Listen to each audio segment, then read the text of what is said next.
So I went to go see Never Let Go. Never Let Go is a movie, a horror movie that just came out not too long ago, starring Halle Berry, and it's a horror. You know, I don't really do horror and spirits and possessions and stuff like that, but it's Halle Berry, looked interesting, whatever, whatever. I don't know. I just wanted to see this one, right? So I went to go see it, and it's directed by the same French filmmaker that directed The Hills Have Eyes, Alexandre Aja. I don't really know how to pronounce his name, but the same director who did The Hills Have Eyes, and by the producers who did Stranger Things. Both projects either have terrified me or entertained me, both a little on the creepy side. So I get it, and it shows. My thing is, this is not a review. Y'all know I don't do film reviews because I'm very, I don't know, as a filmmaker, and as knowing what it takes to get something done, and by no means am I, like, if I was to compare what I've done, my short film, to that 1.5, 2 hours, sometimes 3 hours length of film, it's not really comparable in terms of like the amount of work. Um, it certainly takes a similar work ethic and obviously the same skills, but the scale is different. So I always have an appreciation for movies that make it to the movie theater or movies that make it to the stamp of being finished, because it took a lot of work from a lot of people and a lot of coordination. So I don't feel confident in doing reviews because I'm always going to come from the bias of, well, they got it done. You know, like that's my bias. So there probably won't be any reviews on this channel, just so you know. But it did inspire me to talk to you guys about genre. Genre is the category of movie based on, I guess, a culmination of factors. Theme, storyline, there's certain elements that go into different genres, and they're categorized based on that.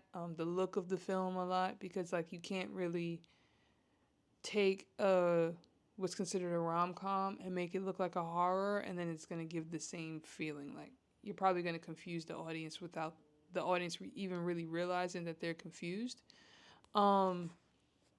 But my so I have a personal favorite or a natural writing style, and my natural writing style is like drama, like suspense drama is my natural writing style. I can write other genres, but I tend to be a little more dramatic in my natural writing style. Obviously, with things like a writer's room and um, that sort of thing, you can, collaboratively grow it into a comedy, a dramedy rather, something more like Insecure. But my natural writing style is drama, is a suspense drama. Now, my favorite genres to enjoy and watch are psychological or suspense thrillers, which is very close to horrors, but it is not a horror. I don't know where the line is, but there's a clear line. Like Nightmare on Elm Street, not doing it. Not doing it. Zodiac, we're doing it. I can do that. You see, there's a clear line. I don't know where it is, but it's there. And both movies are very creepy. There's gruesome things happening. Um, yeah, maybe it's a supernatural thing that I don't really mess with. I'm not really sure, but not messing with it. Also, I like rom coms. So things like, definitely, maybe, for sure, that's like a comfort movie of mine. Hitch, hands down. It might be my favorite rom com is Hitch. But Forget Paris, When Harry Met Sally.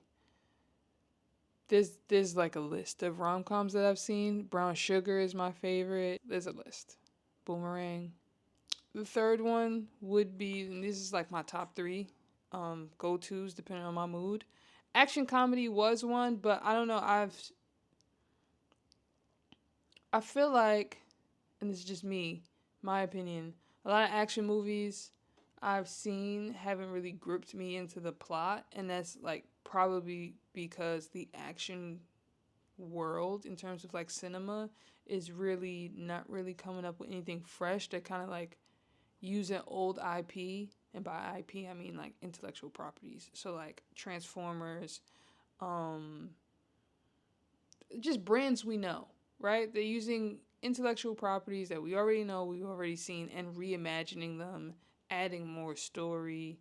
Um, this movie, this sequel is a different version, is a different story, same plot, same cast. You know what I mean? Like it feels very repetitive. And although I may have liked the originals, when you get into like a large list of sequels, at some point you lose me.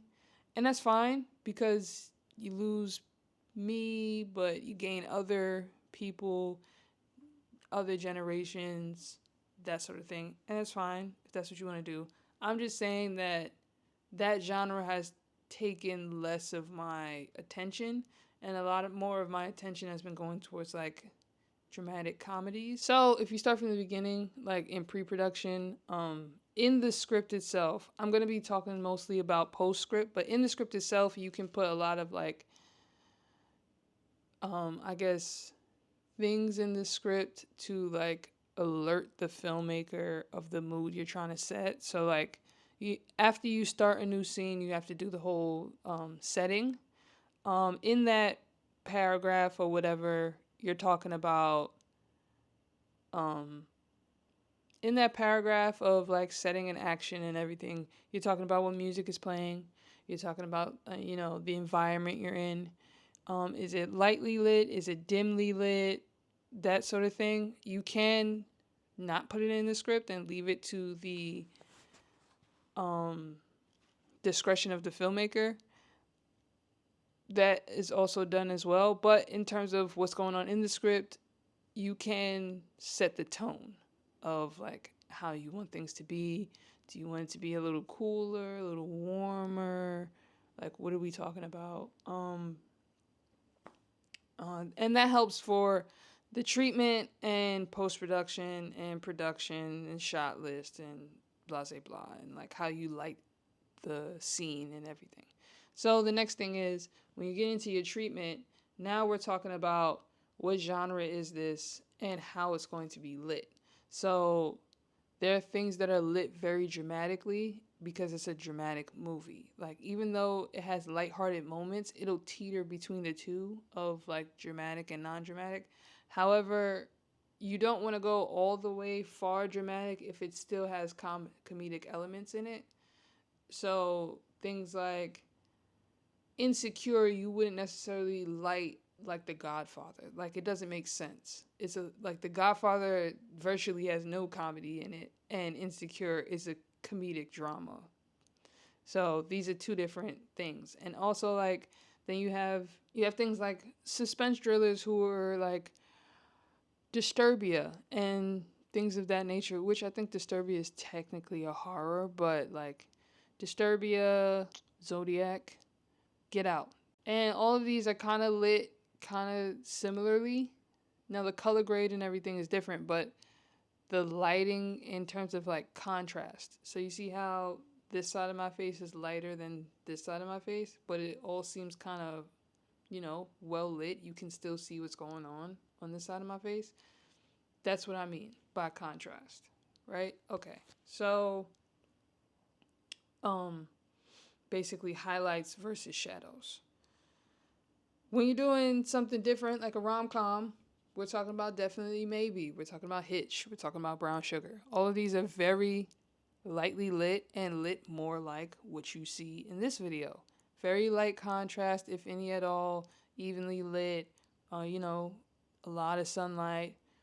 Very, I wouldn't say happy go lucky, but even the night scenes, it's bright enough, like there's no real drama to the look of it. There's a little drama, but like it's more like ambiance.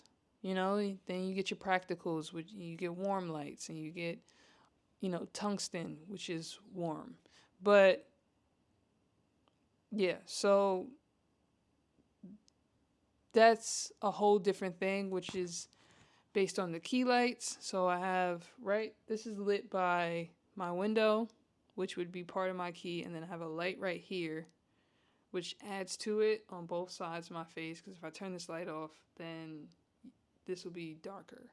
So I have a light right here, and then I have a light right here to light the room in general.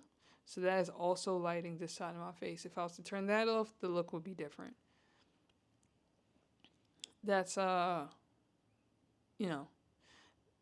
fill light, key lights, and then if I had a backlight, I could move one of these lights to the back, and then it'll be a backlight, and then that would be my 3 light setup. Dramatic movies or very dramatic scenes, even in rom-coms, it tends to linger on the face, just like this, closer, but to factor in how, like, my emotion, to convey to you my emotion. And they don't necessarily break the fourth wall like I'm doing, but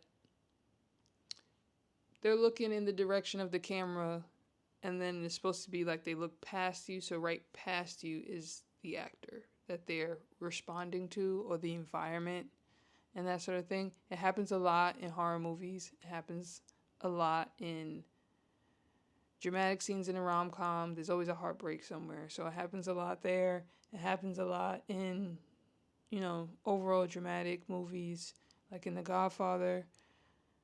All of that adds to the scene, and it's very important that those elements are there, or else it won't convey to the audience really well. And that's kind of what you need. Like, if we're going drama, if we're trying to pull at the heartstrings, if we're trying to scare somebody, we need all of that. Now, what I will say the differences between psychological thrillers and horrors as one bubble versus dramas or dramatic scenes is the sound. Like, if you listen, like, psychological thrillers and horrors tackle all the senses. And yes, I'm giving you the tricks to the trade, and it might ruin the next movie you watch or any movies that you watch thus far. But, if you're somebody who's scared of horror, I've found that understanding what's going on, it'll help get you through it. So part of it, like, if you watched a horror movie on mute, it probably wouldn't scare you that much, because a lot of it is the build up, and it's building up to something. It's building up to the sound. It's building up with the sound, I should say. Now, if you watch a horror movie with your eyes closed,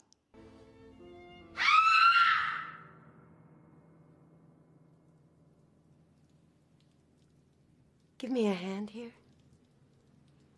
it wouldn't scare you that much either. But at least you'll know when things are happening. Like, you may be able to pinpoint when something's actually happening. But, obviously, if you watch it on mute with your eyes closed, you don't feel anything. But you can clearly feel the difference between having your eyes closed or not hearing it, and having both senses kind of come together as a complete scene together. Are you sure there's nobody else in the house? There's a clear difference, and I don't know who figured this out, but they're a genius. And to add to that, the camera movements are also a little bit different if you're trying to scare people. Just a whole bunch of tricks. I can give you one example. If this was a horror movie and I was being chased and I was running down a hallway, right? We show you the hallway, and then we put you on this. We put me on this side of the screen, running that way, right?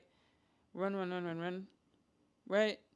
And then when it seems like I'm running out of space, shoot, they put you on this side. Well, they put me on this side of the frame. Why do they do that? Because it sends a subconscious signal that I have now ran out of space, right? Because in the frame, I ran out of headspace. Like I'm all the way over here now. Where am I gonna go? In frame, you don't know. I it's giving you another layer of understanding that adds to the story that you didn't even really know was there, and it's just it's another reason why I can't do movie reviews, because I understand these things, the movie tricks. Also, people think I can't actually watch movies. I watch movies all the time and enjoy them all the time. I don't, and it's kind of like how a psychologist doesn't analyze every person they talk to. It's like I can watch a movie and just watch the movie. Now if we're getting into second and third watches, now I might be watching for something specific. Now I might be noticing more things about the movie. But I could still just watch for enjoyment. So, like I mentioned, a lot of these little things, it goes in your shot list, it goes in your script, it goes in your treatment. You just need to communicate it and communicate it to your actors. When, print out your script, make little notes. Maybe you print it out scene by scene and make notes. I don't know. But that's what it is. Like, you have to communicate all these little details based on genre, based on whatever. And obviously, you can break the rules with your creative expression, but you also have to know the rules in order to break them intentionally and effectively, or else it's going to look a little janky. So, I hope this helps. Don't forget to like, comment, and subscribe if you like videos like this.